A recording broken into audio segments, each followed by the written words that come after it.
Welcome to the Voice of Prosperity, unlocking the hidden secrets to the power of prosperity in your money, your life, and your business. Get ready for your heart to be touched in a powerful way with your friend and host, Matthew Miglin. I want to share with you today about being your own financial advisor. See, I believe everyone needs to be their own financial advisor. Now, and that may sound shocking when some of you don't know a thing about financial advising or how to take care of your finances properly. That may sound strange. But see, do you know that people are destroyed for a lack of knowledge? And so the thing is, you cannot put your livelihood, your future, your retirement, your wealth potential, or your wealth building in the hands of someone else, a financial advisor or a financial planner or somebody in the financial realm, financial broker or stockbroker. You cannot put your money in their hands unless you know 100% without a shadow of a doubt that they are looking out for your money as much as you are. And I will guarantee you that most of them, I'm certainly not going to say every single one, but I would be willing to say 97% of them are not looking out for your money as well as you are.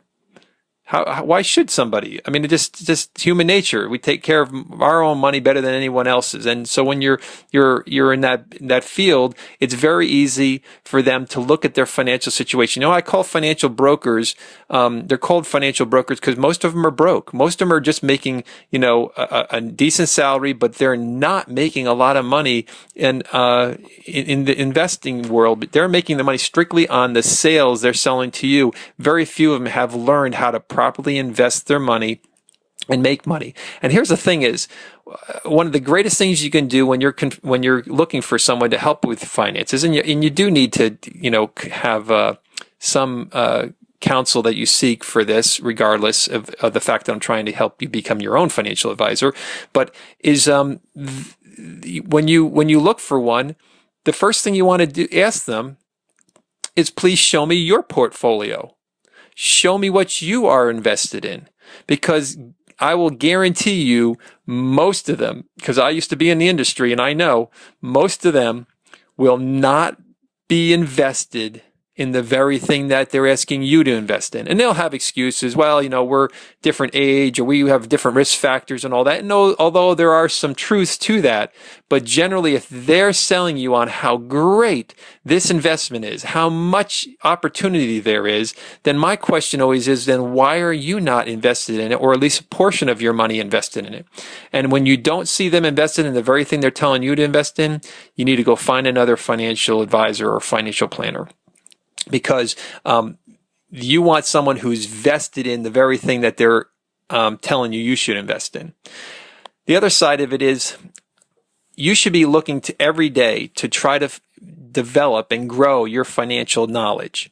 And there's today, in the past, we'd have to go to libraries and look up books and try to find information, and there wasn't as much information as there is today. Today, information is doubling every 2 years. There is more information available on the internet than there's ever been in the history of the world.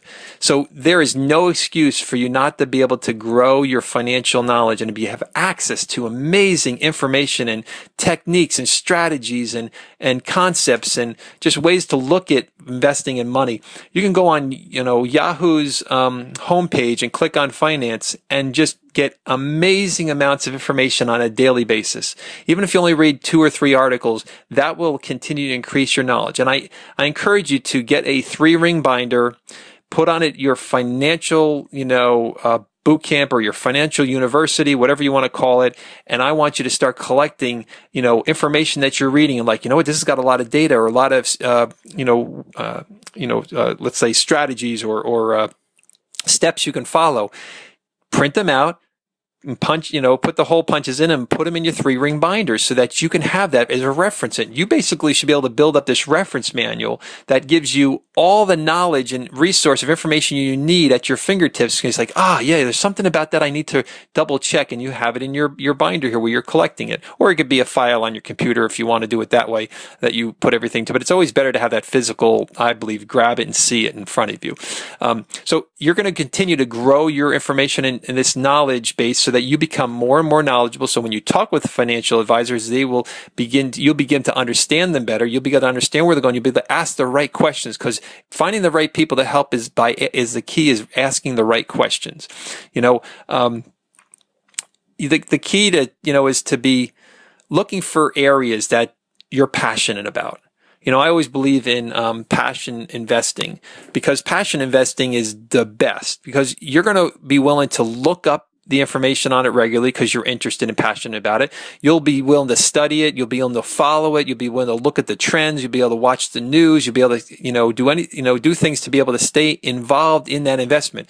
The problem is, too many people, as I've said this in my other recording on, diversification, is so many times people are trying to invest in too many areas at once that they don't understand. They don't have any really interest in, but they think they can make a lot of money really quick. And that's where you make a mistake. The reason why Warren Buffett's been so successful is he doesn't rely on other financial advisors as a rule to make his investments. He does his research. He checks them out.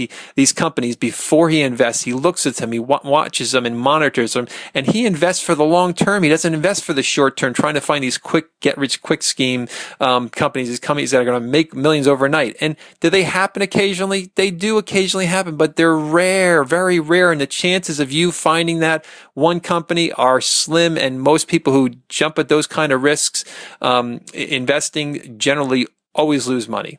There's only a small handful who actually make a bundle in an investment that they just was a coincidence, lark, or just that by chance they happen to hit the right one. So invest for the long term. Invest in things that are sound and solid, that you believe in and you have a passion for, and watch it begin to change your financial future, because wealth is built little by little. Riches are built little by little. A fortress is built. What I call a financial fortress is what you want to build, is built little by little. It's not built all in one day. It's not built overnight. It takes time to build something sound and solid. And as long as you're increasing your wealth every day, every week, every month, little by little, you will eventually reach where where you want to be and where you're going for. You know what? Wise investing, it doesn't happen overnight. It takes gaining financial knowledge. So I encourage you, decide today to be your own financial advisor, because people are destroyed for a lack of knowledge. And so don't be one of them. Be someone who is not ignorant, but be somebody who is knowledgeable and somebody who can change their lives because they've made sound financial decisions, even if they counsel with other financial advisors, because they know the questions to ask and they know that their financial advisor is investing where they're investing as well. So hopefully that's encouraged you and helped you, and is helping you on the road to becoming wealthy and rich like the rich have. So anyway, thanks for listening. Have a great day. We hope you were blessed with the message today from Matthew Miglin, the voice of prosperity. If so, make the world better by sharing this with a friend to help them prosper as well. To learn more about this and other resources, visit Matthew at voiceofprosperity.com.